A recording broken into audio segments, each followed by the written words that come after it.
ప్రధాని మోదీ తమ దేశ అధ్యక్షుడు పురస్కార్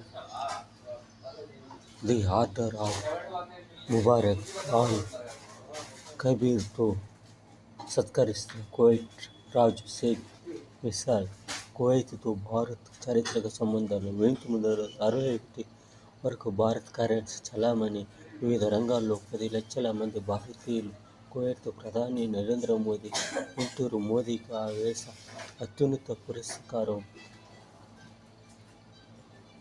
ఈ విధంగా